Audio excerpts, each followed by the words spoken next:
Welcome. I have such a special dish for you today. Do I say that all the time? I don't mean to say that, but I do love this dish. This is cauliflower steaks, and it was inspired and adapted from a recipe that I was once given through a yoga affiliate. And it's essentially a vegan meal, and it uses the entire cauliflower head. So the reason it's called steaks is because it's cut into thick sections, so it looks like a steak.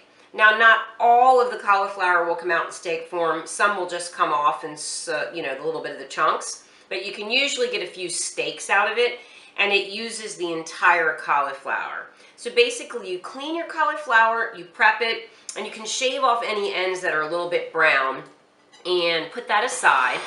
And our ingredients for today are olives. You can substitute that for capers, garlic, fresh organic garlic, and we use the actual cauliflower leaves in the dish. So sometimes you have to clean them and kind of peruse through them and throw ones away that aren't suitable. Since I didn't get a lot of leaves today, I decided to add some baby kale that we've used in other recipes.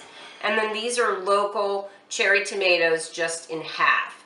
So the way this dish starts is you slice your garlic into very thin strips, and you start in your pan olive oil and red pepper flakes, and you just allow that to swirl for the first few minutes. And then to that, we'll add our cauliflower steaks. So that oil is pretty hot, and the garlic has got a nice crisp on it. So I'm just laying the steaks down in the pan. And sometimes you're lucky enough to get 3 or 4 large steaks, but usually some of it breaks up. But again, you can just put the flat side down, and you just basically get as much of it as you can in the pan. I usually don't get the whole cauliflower in there, but I get enough in there as I can, and then I save whatever's left over, like what I have in this dish. I'll save that and use that in a salad or something else the next day. So this sits on the stove, and I'm going to leave that, and we'll be back together in just a couple of minutes to add the other ingredients. Great, so I want to show you what we've got going here. So what I've done is I've sauteed them on one side for 4, 5, 6, 7, 8 minutes, however long it takes to get it nice. It's sort of caramelized over. And then we'll take our ingredients. We have the tomatoes that are halved. And these are really the best because they hold together better. I have done it before where I didn't have any cherry tomatoes. Capers or olives. You want to get that nice green in there.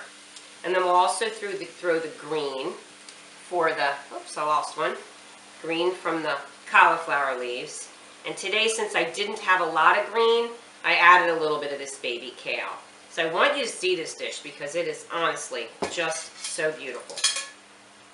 And then we'll put the lid back on and let that go for another 4, 5, 6, 7, 8 minutes, just depending on how tender you want it. So we'll be back, and I will show you the finished product, and it'll look pretty much the same. It'll just be, oops, I lost another olive too. It'll be just a little more kind of married together. So we'll be back in a couple minutes. So this gorgeous dish is done. And basically, we've just left it on for a few more minutes, and you can see the tomatoes are getting nice and soft, and the greens have softened. Basically, just eat it and enjoy it. Whatever you don't eat, put in the refrigerator and pack it for lunch the next day. Thank you for joining us today, and we'll see you next time.